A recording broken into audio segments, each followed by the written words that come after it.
This is the story of the Grange. Hello, I'm Joanna Lumley.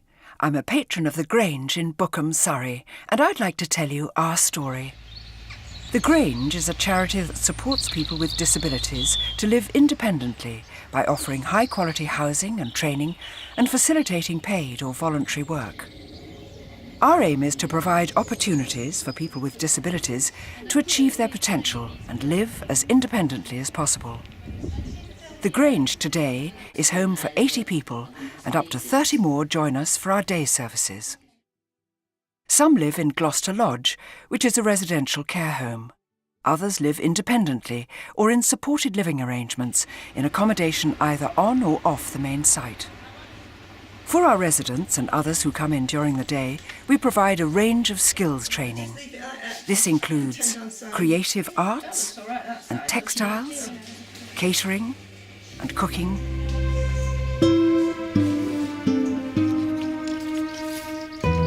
horticulture, woodworking and work experience.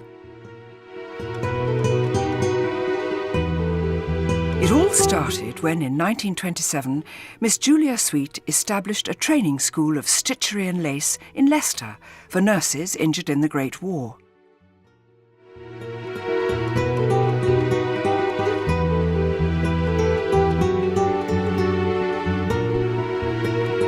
The school's reputation grew, and its high-quality work soon became known to Queen Mary and the royal family.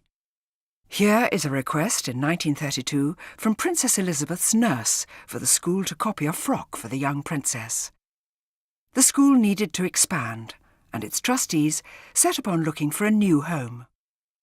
During a chance walk down Rectory Lane upon a visit to the Bookham area for a local wedding, a large house for sale, the Grange, was spotted.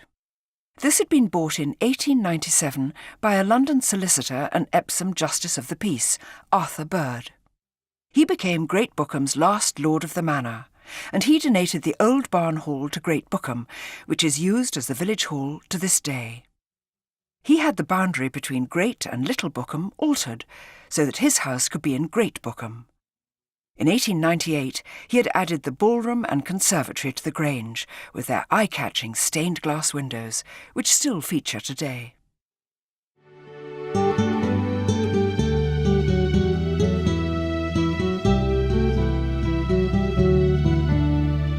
Arthur Bird died in 1931.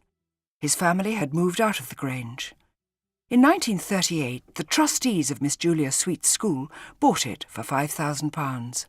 So, the School of Stitchery and Lace was established at Bookham.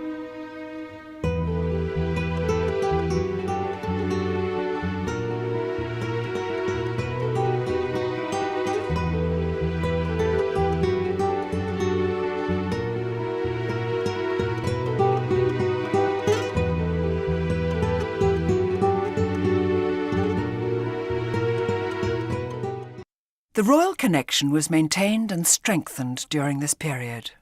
One notable success was in 1952, when a nightdress was commissioned for Her Majesty Queen Mary, grandmother of our present Queen. She liked it so much that she ordered 12 more.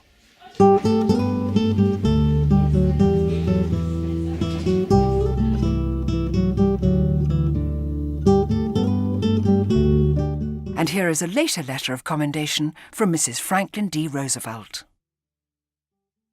1953 was the school's Silver Jubilee, and a photograph album was presented to the school to commemorate this.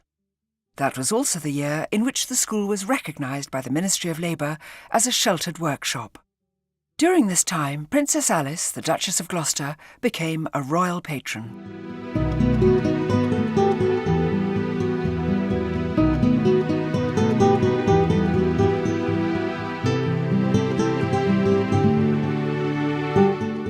And now we can hear from Peggy Brooks, who came here in 1955.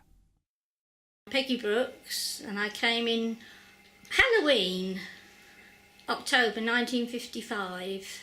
Yeah, I came with my mother and we had some lunch, and straight away I went into the workroom. And when work was finished, somebody produced a broom to sweep the workroom. bathrooms, which of course we did in those days. Yeah, we used to do household chores before we went to work. We went in at 9 o'clock and we worked until 1, and then we had a break of 2 hours, an hour for lunch, and in that time we had to do the washing up, and then we had an hour where we had to go out and be in the fresh air. So some of us used to go to the village or do all sorts of things around the grounds, and that went on come rain or shine.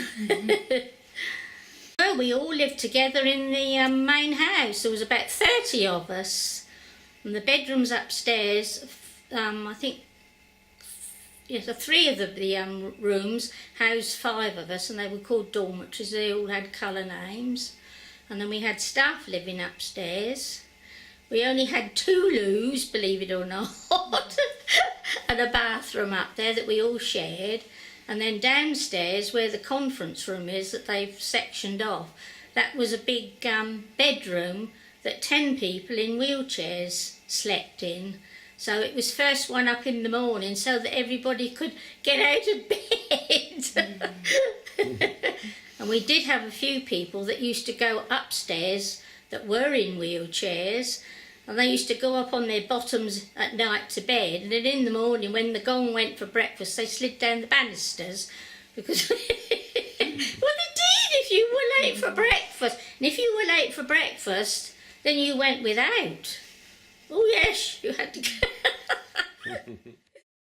Yes, well she was then the Duchess of Gloucester.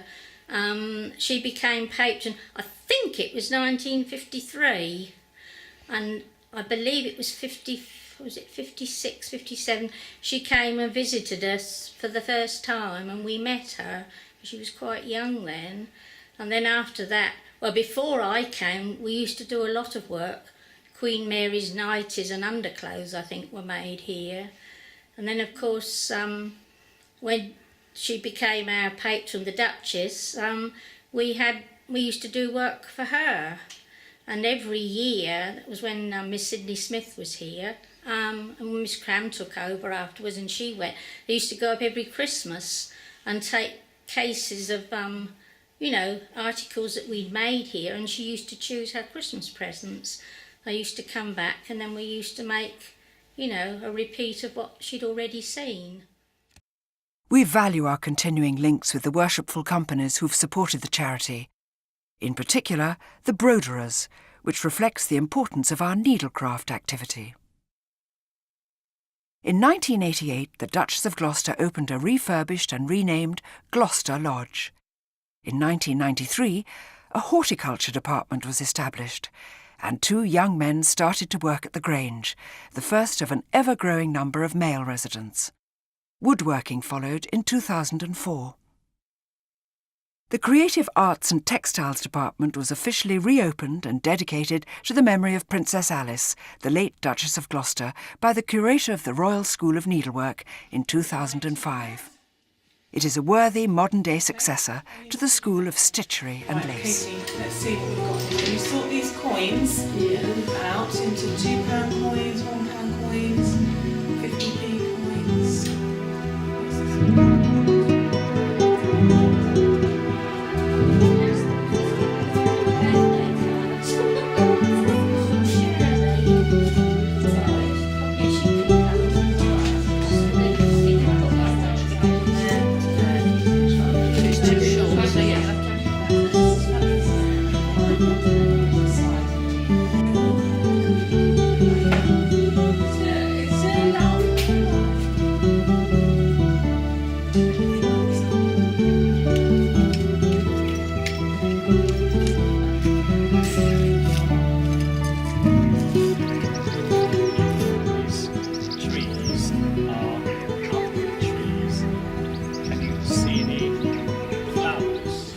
Our horticulture department provides plants and produce for sale and makes excellent use of the Victorian walled garden, a feature of the site bought by our predecessors in the early years of the development of the Grange. Its latest venture is to take on beekeeping. Which we made from woodwork, and it's to hang up in the tree where the birds could have a to for lots of seeds. The main kitchen was refurbished thanks to a grant from the Worshipful Company of Cooks. Our catering department provides the scones for Simply Scones, open for afternoon tea and scones at the Grange, and the refreshments for the Meeting Place, a Bookham Church coffee shop.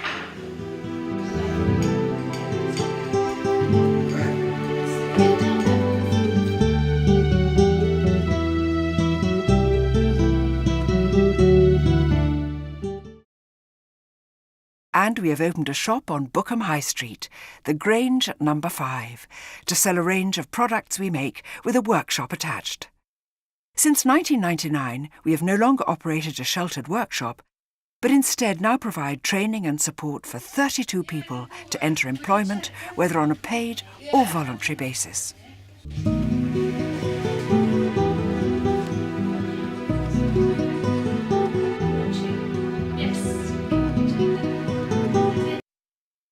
So today we are very much part of the local community. We work closely with relatives and volunteers, and with our local authority partners and those organisations and individuals whose support and donations enable us to enhance the lives of people whose care, support and development are entrusted to us.